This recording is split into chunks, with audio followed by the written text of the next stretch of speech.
when I talk to people about doing the future authoring program, they often put it off, and it's not surprising because it's hard. But it's more than that. They think, well, I don't know how to write. I'm going to do a bad job. I don't really like assignments. I'm going to have to do it perfectly. I need to wait till I have enough time. And like one of those is enough to stop you cold, and all 5 of them, you're just done. And so I tell people, do it haphazardly, a tiny bit at a time, and badly. Because you can do that. I tell my students when they're doing their thesis, master's thesis, write a really bad first draft. And then we have a little conversation about that, because they don't think I mean that. Because it sounds like a cliche in some sense. It's not a cliche. It's not a cliche at all. It means you're a terrible writer. But if someone put a gun to your head and said, you have to have your 100-page thesis done by next Monday, or I'll shoot you. But I don't care how terrible it is. You would sit down and write it. And the thing is, then you have it, right? Then you have something, and then you can fix it. You can iterate and fix it. That bad first draft, that's the most valuable thing. And so that's what you need. You need a bad first draft of yourself. And there's an idea that Jung developed about the trickster and the jester, the comedian, right? That the trickster is the precursor to the savior. That's one of the things I learned from Jung. That was just, it's so unlikely. You'd never think that. It's so amazing that might be the case. But the satirical and the ironic and the troublemaker, the comedian, the fool is the precursor to the savior. Why? Because you're a fool when you start something new. And so if you're not willing to be a fool, then you'll never start anything new. And if you never start anything new, then you won't develop.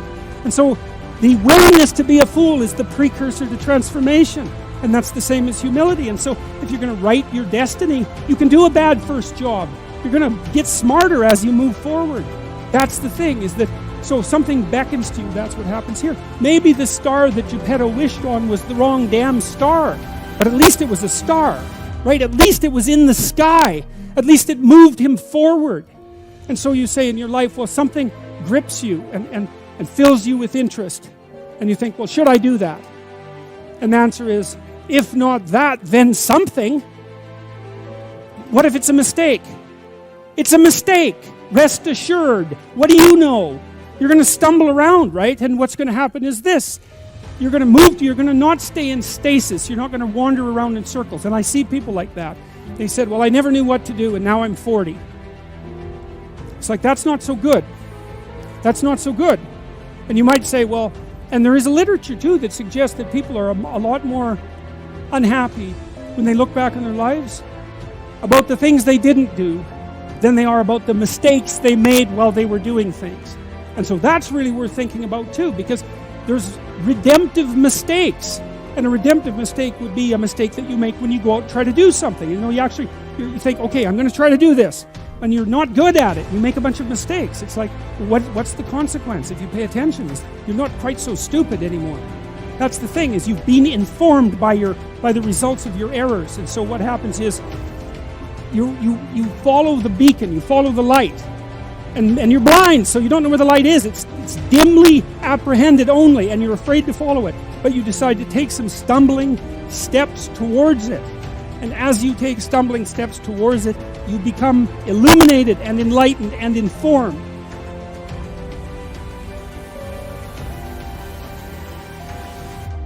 What are you afraid of? Well, okay, you're afraid of everything. Well, let's get something specific you're afraid of. Well, I'm afraid of an elevator. Okay, an elevator. So I have a client, she's afraid of elevators. The elevator door opens, she goes, that's a tomb. And I thought, oh, wow, I thought it was an elevator. But for you, it's not a bloody elevator. It's death. And so that's what you're afraid of. It's worse than that. You're afraid of being trapped inside there in the dark, alone, not knowing if anyone is going to rescue you, stuck there with your damn imagination, freaking out. It's like, and if that's not, and then maybe you have a heart attack because you're so terrified and you die. It's like, you know, so that's the elevator.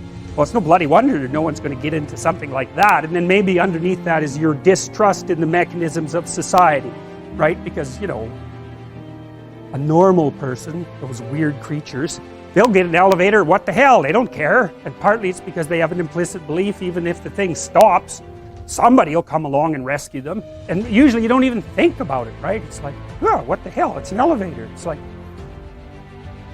the danger is invisible to you. And it's partly because you implicitly trust the structure. And so maybe you go into the unconscious presuppositions of the person who is terrified of the elevator and the subways, and you find out they have a real problem with trusting authority. And that's partly why they don't get along with their husband, why they've never been able to stand up for themselves. So then you say, okay, well, you're afraid of the damn elevator, but it's not an elevator, it's a tomb. And the tomb is partly you, and it's partly the elevator, and partly your unconscious mind. And so, well, what can you handle? Can you go and look at an elevator from 10 feet away? It's like, yes. Okay. How about 9 feet away? Yes. 5 feet? Yes. 4 feet? No.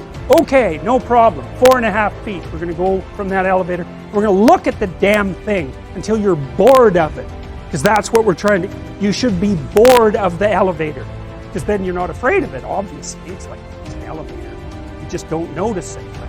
So, this week they're 4.5 feet from the elevator. Next week they're a foot from the elevator. And the week after that, the horrible gates of hell open and they look inside and they don't run. And so, hey, they're tougher than they thought they were. And that's what you're teaching them, actually. You're not teaching them that the world isn't dangerous. Because that's a stupid thing to teach someone. Bloody right, the world is dangerous. It's terrifying. And sometimes people they realize that.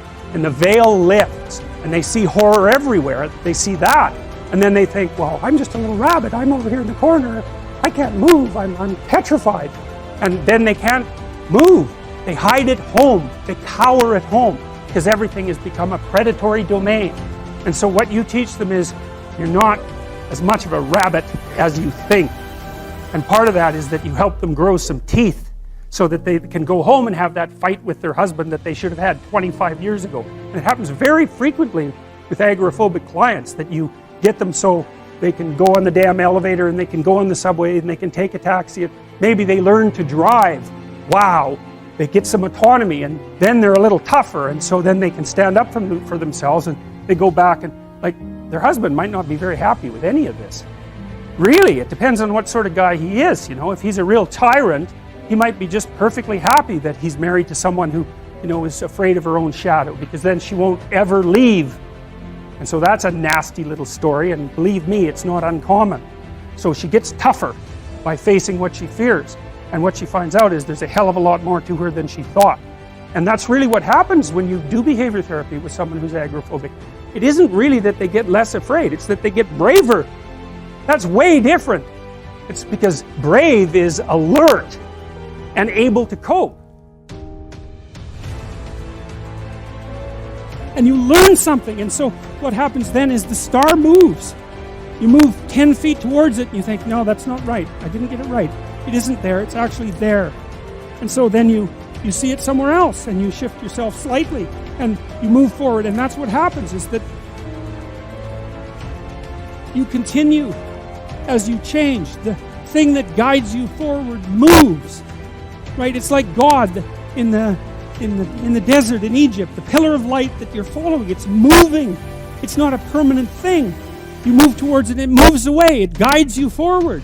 And so you say, well, is what I'm aiming at paradise itself? And the answer to that is no, because what do you know? You couldn't see paradise if it was right in front of you, but you might get a glimmer of it. And so you move towards it and you grow. And then the next time you open your eyes, you see a little bit more clearly. And that's what happens, is that just happens over and over, right? It keeps moving. And so you move like this. But the thing that's so cool is that all those zigs and zags, you say, and each of those zags and zigs is a catastrophe. I hit a wall, my God, and then I had to die a little bit, and I barely got back up. It's a phoenix transformation at each turn, and it's painful. But the thing is that even though you've traveled 20 miles, let's say, on that road, and you've only moved 3 miles forward, you've moved 3 miles forward instead of falling backwards, because that's the thing too, is that if you stand still, you fall backwards. You cannot stand still, because the world moves away from you if you stand still. And there's no stasis, there's only backwards. And so if you're not moving forwards, then you're moving backwards. And that's more of the underlying truth of the Matthew principle. To those who have everything, more will be given. From those who have nothing, everything will be taken. It's a warning. Do not stay in one place. Well, as you zig and zag, maybe the cataclysm of each transformation starts to lessen. There's not so much of you that has to die with every mistake. And maybe you end up oriented at least reasonably properly. And if you were sensible, that would have been your trip. But it wasn't, right? It's that. And perhaps it's a lot worse than that. Perhaps there's no shortage of backtracking. But it doesn't matter, because as you stumble forward, you illuminate and inform yourself. And perhaps that's partly because the world is made of information. And if you encounter it and tangle with it, then it informs you. And then you become informed. And then you're information. And then you're ready.